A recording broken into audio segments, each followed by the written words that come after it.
Here's something to ponder. If you are willing to make extreme sacrifices in your life, shouldn't you be able to explain exactly how they are moving you towards some very specific goal? If you can't explain why you're making the sacrifice, do you have a plan to end the misery you are forcing on yourself? Those are the types of questions and thoughts that plagued me as I would try to fall asleep with my body twisted into a pretzel in my makeshift bed with the seats folded down in the back of a small crossover SUV nightly. Hello, lethal ones. I am Robert Christopher Smith, and this is the Lethal Voice Podcast, where I dig deep and reveal the painful truths of what I endured and the stupid mistakes I made as I got my first two films, Vengeance Turns Volume 1 and Vengeance Turns Volume 2, onto screens and into distribution. You'll hear everything in this first season turning to vengeance. Right now, we are wrapping Chapter 2, Everything Falls Apart, with Episode 3, COVID Locks Down the World. Altogether, I spent 4 months completely homeless and living out of this rented vehicle. After the weirdness I told you about last episode and how things went down with General Loudmouth, I definitely never went back there and considered that bridge burnt and just forever marked as a weird few weeks during a very bad, very weird time in my life. However, if you've been listening and you've been paying attention, then you know that without access to a bathroom for just the basics was just a huge bummer for me. And I really missed taking a shower every day for so many reasons. And I knew the car I lived in must be taking on odors that I was no longer aware of, but my rideshare customers would be smelling right off. After about a week, I was reaching a breaking point, but apartments in Los Angeles, even the cheap apartments, aren't cheap. And getting into one can be ridiculously expensive as you give them a deposit and the first month's rent up front, along with any deposits you need for utilities like electric, sewage, and internet. During the entire time I was homeless, I am pretty sure that no one in my immediate circle was even aware of it.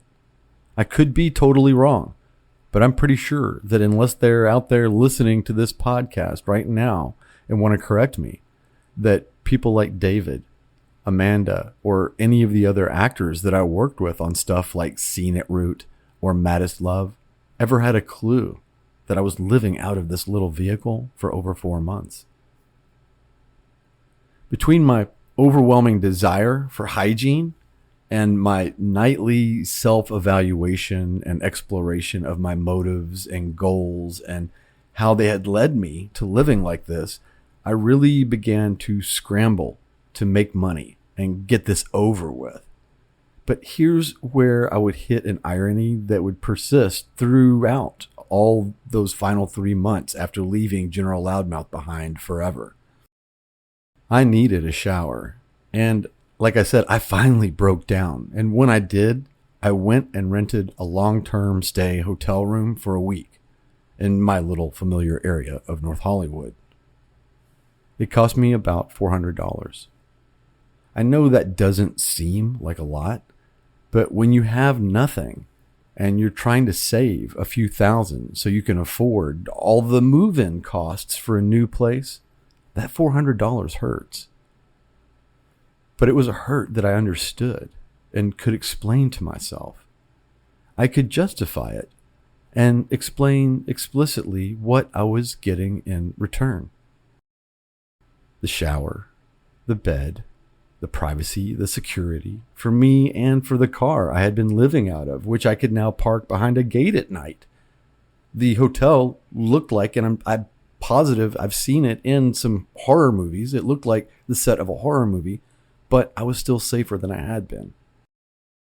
As I pondered the bigger sacrifice of being homeless in relation to making Vengeance Turns, or even being a filmmaker, I had become much less clear, however. Those questions were chasing me to sleep every night, and my mind was working overtime at nights or any time I could rest. I needed to be able to not just understand my own rationale in a very explicit way, but I needed to know, homeless or not, what were the next steps in getting Vengeance Turns made and for becoming a full-time filmmaker overall. I had been unwilling to allow anything or anyone in my life to act as an obstacle on this journey, but I realized that I also had to consider what I could actually do to prepare myself so that when the stars aligned, I would be able to make this movie and see it actually make its way out into the world. It wasn't just about letting go. There were also things I needed to find and to build. There would never be a perfect situation to make Vengeance Turns, and any situation that might occur was only going to happen due to my efforts. So making regular, measurable, forward progress was much more important to me than making the perfect movie, which I knew I could never do anyway. It started to occur to me that it was impossible to chase the film. Instead, I had to design a life that attracted it to me. I was making Vengeance Turns for me and didn't need to consider impressing anyone except myself. It didn't have to happen fast. It didn't have to happen easy. It already wasn't. We were already past ideas of fast or easy, but not past certainty. Making it had to happen. Every day, I just wanted to bring one more piece of this puzzle into focus. My life, it felt like one of those 3D images. I was so intensely focusing on the idea of sacrifice that I was missing the bigger picture. I had to look beyond everything being sacrificed and discover how I could take a leap in my understanding of production, distribution, and every aspect of this industry that would need mastering in order to be successful as a filmmaker, and apply that to Vengeance Turns. I felt as if I was literally turning my current understanding of my own life and situation inside out. And that was a very good thing. While it may have shown my tenacity and resilience, I knew it was not a necessary thing for me to be living out of my car, suffering and feeling the shame and defeat that were plaguing me. I needed to take some time and avoid blaming others. This wasn't the crooked Brazilian's fault. This wasn't Slick Talker's fault. All of the blame and finger pointing, even at myself, was really just far too simple and absolutely guaranteed to produce no results. Suddenly, the delay in making Vengeance Turns was not a punishment or a bad thing of any sort. And as I looked deeper into what might be offered to me in terms of potential, I knew, and it just made sense, that I could and should use all of this time to learn, to experience, and to become much better, more effective as a filmmaker, and use all of it, everything, to make Vengeance Turns the project that would show my ability to create, finish, and deliver a film to the world. And where the whole homeless thing had felt like some never-ending doom at first, it now seemed very much to be a temporary state on the path to my ultimate goals. I began to push as hard as I could, staying away from the week-long hotel stays as much as possible. Sometimes it may have only been an extra day or two that I stayed away, but over the course of months, that bought me at least a week, maybe two. Additionally, I spent a small amount of money and began to establish myself as a real actor, began accepting as many background gigs as possible too. At one point, I needed that break, but couldn't afford the whole week-long stay at a hotel. But I saw a rental available through an online agency where I could stay for a few days for a few $100s, and the place even had a very small washer and dryer, which would allow me to get caught up on my laundry, and that was critical too. With my grasp of my situation, though, I no longer looked at the stay at the rental as some simple patch over my homelessness. I had other ideas entirely, so I contacted David Ruano about shooting a short film I had written the script for a couple of months before moving out of the shithouse. It was called Maddest Love. I should also mention that in all of this, including living in my car, I never stopped going to acting class at Berg Studios, and having clean clothes and showers were very important for me, and just for that one reason. I can tell you, though, there were people in our class who were not homeless and smelled much worse than I did. I reached out to Jordan Ashley Greer from my acting class, who had already hilariously portrayed a clueless bartender in Her Own Demons for me, about taking the main role now in Maddest Love. And David reached out through a friend of his and recruited Xander Rain onto our project as well. We shot all of that 3-minute short in one day at my rental, and then shot some exterior and driving scenes that same day on a road that David knew and thought would work out for us. It was absolutely perfect. This was a little dead-end street with no traffic, but some nice scenery, which made our driving scenes look great. And we found an apartment building we could have Jordan walk in and out of for her character to get into the car and drive away. We were in and out of there that quick and never got hassled one time. The entire experience of Maddest Love, from writing to shooting it with Jordan and Xander to the very cool final edit from David Ruano, was a completely different experience than I'd had up to that point on any project, from The End of Fun to those other shorts like Taker and Her Own Demons. There was a confidence and laser focus that I just had never experienced before.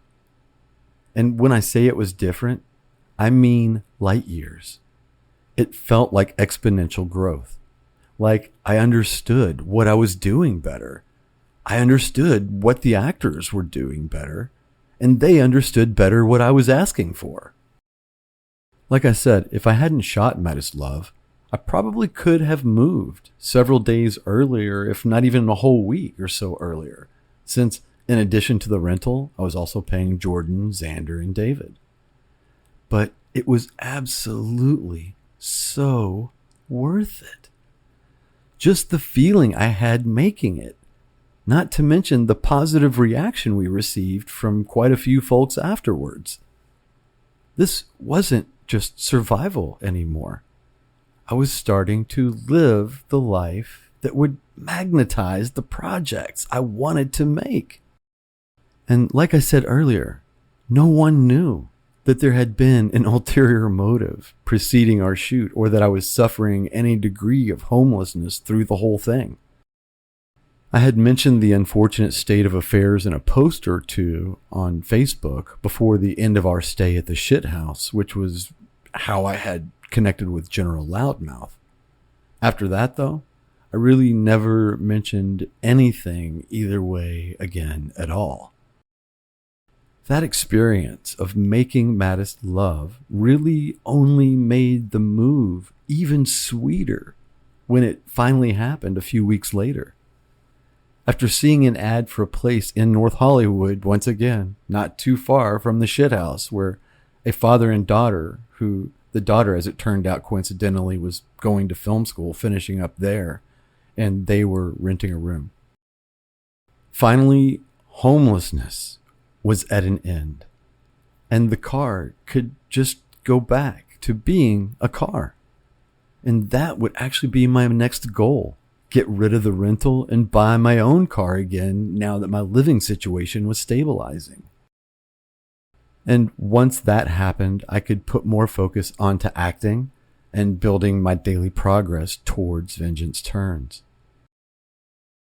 After shaving all my facial hair off, as I related back in episode 5, Facial Hair Barometer, all of a sudden Central Casting was covering me up with notifications of roles I could apply for. A few of those ended up being long-term gigs, and because 2 of them, Penny Dreadful, City of Angels, where I play a detective, go look for the one, I think episode 2, for the detective who flips his hat, puts it on his head as they're leaving the hospital room. That's me. And then also Perry Mason, and both these shows were set in the 1930s. I didn't pay for a haircut for months. Things from my own experience as a director, along with the training I was soaking in from Berg Studios, started finding their way out, even when I was doing background work. It was my chance to observe how real film sets were run, and it gave me a lot of opportunities to work out the acting muscles that Berg was helping me to build.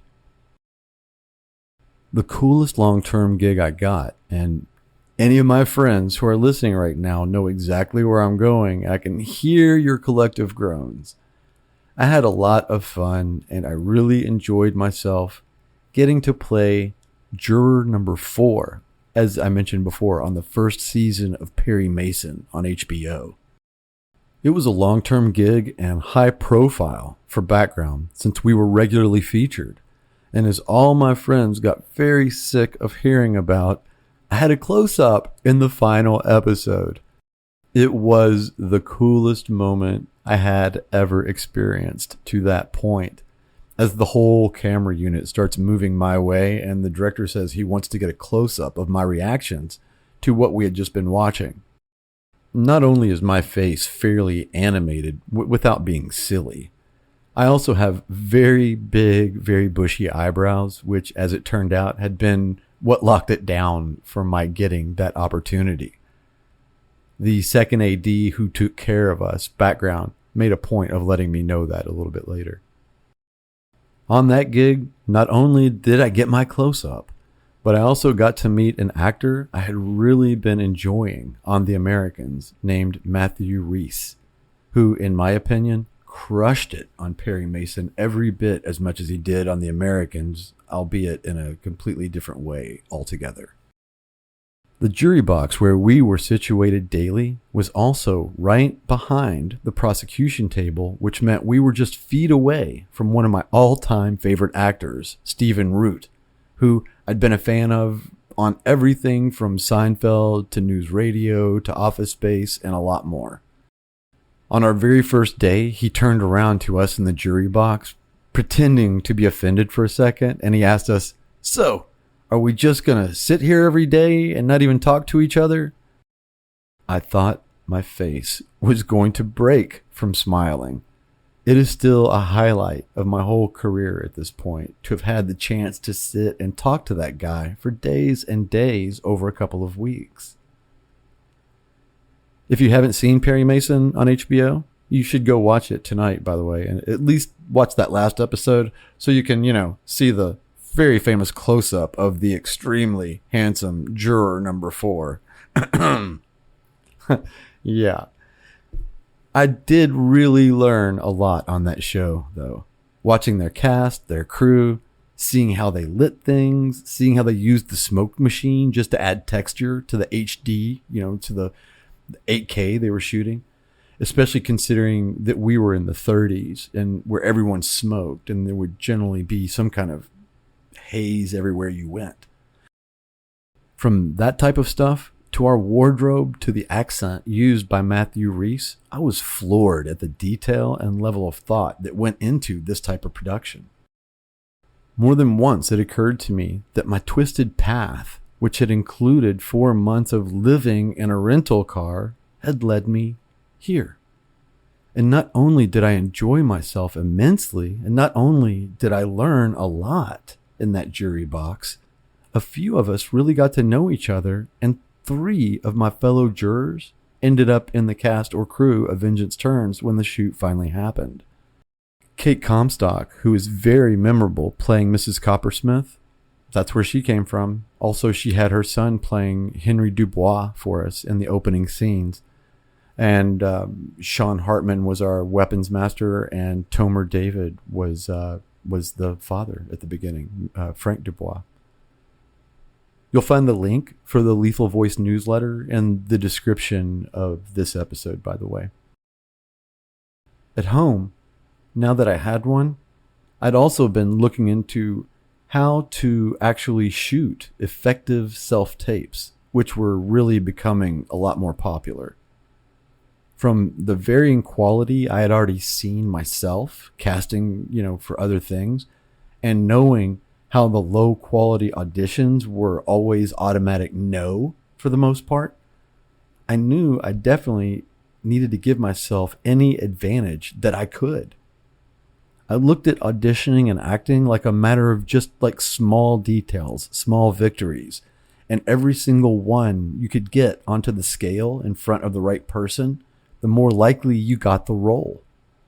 I was at least taking myself out of this automatic no pile that I knew was there, and that was my very first goal. Like many actors, I would see ads all the time for courses from Amy Jo Berman, and after attending a couple of her free webinars, I tried a few of her courses and honestly have only the highest recommendation to give for her stuff. Especially for newbies who really just have no idea how auditions are being looked at and what goes into everything from a good audition to doing great on the set to advice on management and agent representation. She really covers a lot and does it well. And in case you're wondering, no, this is not a paid endorsement. She doesn't know who I am. And I'm not selling anything at all. Just sharing what has worked for me in hopes that if someone out there is stuck, that maybe they use that or something else even reliable that works so they can get unstuck. I was submitting to all types of roles on all the major casting boards and actually getting hired occasionally for stuff that wasn't background, but still lots and lots of background. I've probably been on 100 different TV shows and movies that you didn't even know I was there. Everything from diner scenes and TV shows like Fresh Off the Boat to being the shadow moving past a window at the end of a hallway on Grey's Anatomy to hanging out in a bar in some South American feature film that I know I'll never probably ever even have the chance to see. It was right around then that I really started feeling like the misery of being homeless was in the rearview mirror. Then I got up for a gig on my birthday for the Ryan Murphy project on Netflix called The Prom. This was January of 2020, and I woke up that morning with a little tickle in my throat. By lunch that day, I was coughing, but it was not out of control yet. The more weird thing for me was that at lunch, even though I was hungry, I really just had zero appetite. I still loaded my plate with stuff I normally liked anyway, in case I could force something down. But when I did sit down to eat, I couldn't smell or taste much of anything. Then about 30 minutes later, when they called us to go back in, my cough had already started to progress. And by the time we were in our places for the scene, it was growing to the point of being uncontrollable. But at this point, I could still kind of hold it in during the takes. But then as soon as they called cut, I was coughing and hacking like crazy in this confined area where my germs were swirling around onto and into all the members of the cast and crew. By the time I left a few hours later, I felt so bad that I wasn't even sure I should drive home through LA. But I had been coughing so much that all I could think about was getting to the pharmacy and grabbing some over-the-counter cough syrup, drinking a ton of it, and then hopefully passing out until I felt better. The next morning, I was coughing out blood, and I felt like I really might die. It was definitely the sickest I had ever felt. In my delirium that day, I watched the news as they ran down a list of every symptom that I had and were announcing that a disease called COVID had hit the United States. And it seemed like, according to what they were saying, I was right. Maybe I was going to die. 2 months later, I was still alive and recovering as the United States and pretty much the whole world just all shut down because of COVID. Right when I felt like I had my head wrapped around all the things in my life and in my career that I did actually have control over. Right when I started believing Vengeance Turns was destined to happen one way or another due to my daily progress, the whole world just stopped. And that is where we're stopping this episode and this chapter of Turning to Vengeance. The next chapter is called Lockdown Production. And even though we do actually get to finally film Vengeance Turns, the motion picture, as you might imagine, doing so right at the height of the pandemic had its own unique challenges and huge drama. Let's just say one of the actors got fired and sent home before the end. That starts in 2 weeks. Coming next week on the Lethal Voice podcast is the just recorded and very exclusive director's commentary for Vengeance Turns Volume 1. And then the commentary for Vengeance Turns Volume 2 will follow the week after that, before we return for this special chapter where the film actually gets made. And don't forget, you can still watch both movies for free on Tubi or go buy and rent them places like Prime or elsewhere. And as always, the links are below for your convenience. Before we go, are any of you out there listening artists too? Writing, dance, singing, acting and film related? I would love to hear what you are into.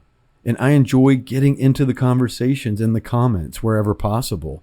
Follow me over on Instagram at onlyrobertcsmith and let's talk. Until next time, know your assets, know your motives, and most importantly, know yourself. That's all from me, Lethal Ones. I'm Robert Christopher Smith. And you have my great thanks for listening to another episode of the Lethal Voice podcast.